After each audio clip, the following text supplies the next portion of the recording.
Chapter 4: The Mamluk Dynasty. A quick glance. Foundation of Delhi Sultanate. 5 dynasties of Delhi Sultanate. Slave or Mamluk Dynasty. Qutbuddin Aibak, Iltutmish, Razia Sultan, Nasiruddin Mahmud, Ghiyasuddin Balban.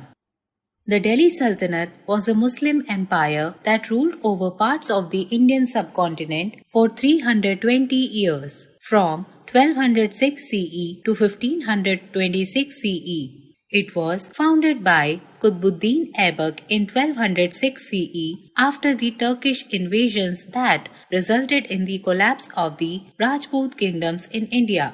The Delhi Sultanate had 5 dynasties: the Mamluk or Slave Dynasty 1206 to 1290 CE, the Khalji Dynasty 1290 to 1320 CE, the Tughlaq Dynasty 1320 to 1414 CE, the Said Dynasty 1414 to 1451 CE, and the Lodi Dynasty 1451 to 1526 CE. The rulers of all these dynasties called themselves sultans, hence it is recognized as the Delhi Sultanate in the medieval history of India. The Delhi Sultanate's administrative system was influenced by pre-Ghaurian administrative machinery as well as the administrative structures of the Abbasids, Ghaznavids, Seljuks and Mongols. The Delhi Sultanate facilitated cultural exchange between the Indian subcontinent and Persia, Central Asia and the Middle East. This led to the enrichment of art, literature and architecture in India. Let us study about the different dynasties. In this chapter, we shall explore about the Mamluk or Slave Dynasty, which is also termed as the founding dynasty of Delhi Sultanate. Qutbuddin Aibak 1206 CE to 1210 CE. Qutbuddin Aibak was the founder of the Mamluk dynasty. The rulers of this dynasty were called the slave kings because 3 sultans of this dynasty were themselves slaves. They had risen to power with their merits, skills and abilities. Except for Qutbuddin Aibak, all other sultans of this dynasty belonged to the Ilbari tribe of the Turks. He ruled for 4 years only, but he was a generous ruler. He gave large sums of money to both Hindus and Muslims. For this gesture, he earned the title of Lakh Baksh or the giver of lakhs. He was a lover of art and literature. He built 2 mosques, the Quwwat-ul-Islam in Delhi and the Adhai Din Ka Jaunpara in Ajmer. He started the construction of Qutub Minar but could not complete it during his lifetime. He died in 1210 CE by falling from a horse while playing chaugan or polo. Iltutmish 1210 CE to 1236 CE. Iltutmish was a trusted slave and son-in-law of Qutbuddin Aibak. He is regarded by the historians as the real architect of the Muslim rule in India. He ascended the throne in 1210 CE after the death of Qutbuddin Aibak. He suppressed the external revolts and consolidated his empire. He gained control over the whole of North India by conquering Malwa, Gwalior, Ranthambore and Ujjain. He also saved his kingdom from the wrath of Mongol invader Genghis Khan. He refused to give shelter to the Shah of Persia, who had been ousted by Genghis Khan. He built a line of forts along the river Ravi to prevent the entry of the Mongols into India. In 1229 CE, the Caliph of Baghdad bestowed the title of Sultan of Hindustan on Iltutmish. He organized his government and made several reforms during his reign. He organized the Chalisa, the 40 nobles or the ruling elites.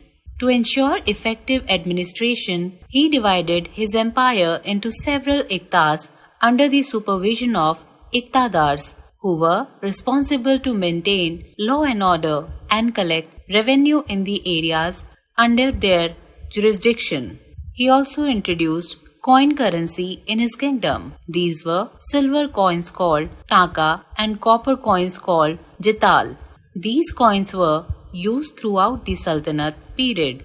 He completed the construction of Qutub Minar. He also built his own tomb of red sandstone in Delhi and a mosque at Badaun in UP. Razia Sultan 1236 CE to 1240 CE. Iltutmish considered his daughter Razia to be more capable than his sons, so he wished that she could succeed him. But the powerful Turkish nobles of the Sultanate were not ready to accept a woman as a sultan. After Iltutmish's death, these nobles put his son Ruknuddin Firoz Shah on the throne of sultan. He was removed within a very short period of 7 months because of his incompetence, and Razia was made the sultan. Razia was the first and last Muslim woman ruler of Delhi Sultanate. Minhaj-e-Siraj has said that she was a great monarch. She was wise and disperser of justice and protector of her subjects. She was of the wrong gender. Therefore, in the estimation of men, all her virtues were worthless. She opposed the gender bias and appeared without parda in public. But she had to face many challenges. The major one was that she was a woman in a man's world. She ruled efficiently, but for a short period of 4 years only. She was killed under a conspiracy by the nobles while she was on her way to reclaim the empire in 1240 CE.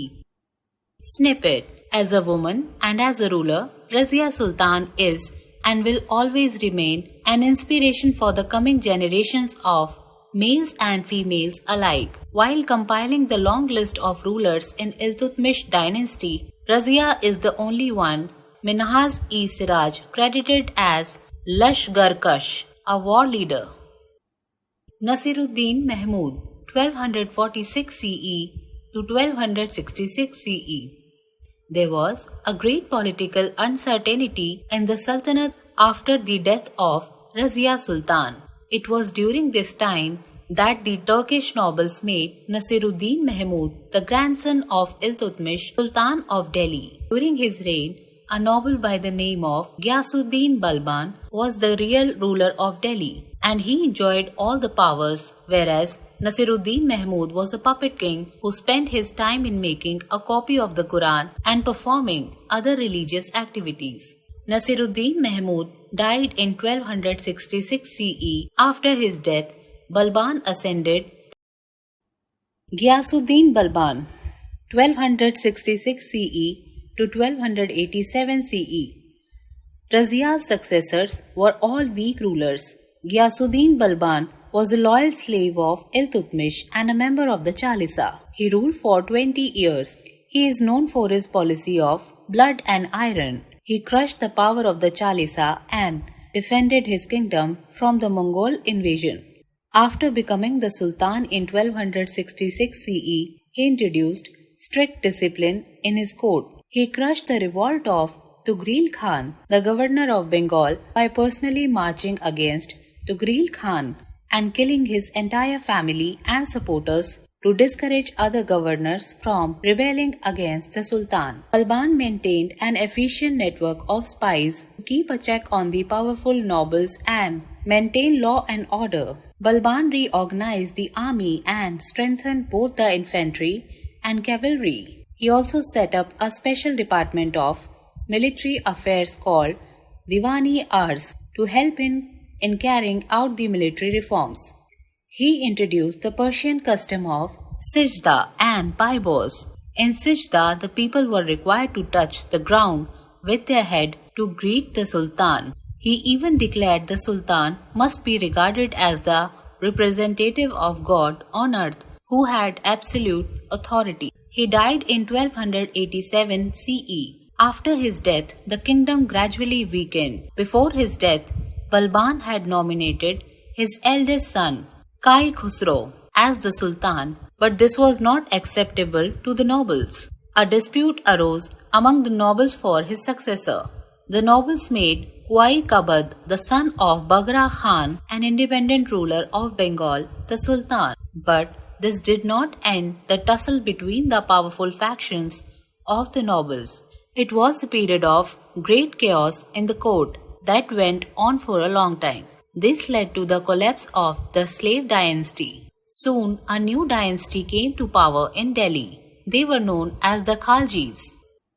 Snippet: Balban must have been a devoted family man. When he came to know of his son's death, he was struck with such grief that he died soon after. But thanks to his works, Delhi and the Sultanate survived. Glossary: Seljuks, a member of any of the Turkish dynasties which ruled Asia Minor in the 11th to 13th centuries, successfully invading the Byzantine Empire and defending the Holy Land against the Crusaders. Blood and iron policy, a strategy that involves using military force instead of diplomatic means. It can also refer to a policy to being ruthless towards enemies, using violence and shedding blood. Gesture, something that you do that shows others what you think or feel. Wrath, extreme anger. Iqtaz, a type of administrative regional unit equivalent to a province. Pybos, kissing the feet of a monarch or sultan. Tussle, a fight between two or more people who want to have the same thing. Recap: The Delhi Sultanate was founded by Qutbuddin Aibak in 1206 CE after the Turkish invasions that resulted in the collapse of the Rajput kingdoms in India. Qutbuddin Aibak was the founder of Mamluk dynasty. The rulers of this dynasty were called the slave kings because 3 sultans of this dynasty were themselves slaves. They had risen to power with their merits, skills and abilities. Qutbuddin built 2 mosques, the Quwwat-ul-Islam in Delhi and the Adhai Din Ka Jhaunpara in Ajmer. Iltutmish was a trusted slave and son-in-law of Qutbuddin Aibak who ascended the throne in 1210 CE after Qutbuddin Aibak's death. Iltutmish completed the construction of Qutub Minar. He also built his own tomb of red sandstone in Delhi and a mosque at Badaयूं in UP. Razia was chosen by Iltutmish to be his successor. In spite of opposition, she was made the Sultan. She was the first and last Muslim woman ruler of Delhi Sultanate. After the death of Razia Sultan, the Turkish nobles made Nasruddin Mahmud, the grandson of Iltutmish, Sultan of Delhi. During his reign, a noble by the name of Ghiyasuddin Balban was the real ruler of Delhi. Nasruddin Mahmud died in 1266 CE. After his death, Balban ascended the throne. After Balban's death, the kingdom gradually weakened. A dispute arose among the nobles for his successor. It was a period of great chaos in the court that went on for a long time. This led to the collapse of the slave dynasty. Soon, a new dynasty came to power in Delhi. They were known as the Khaljis.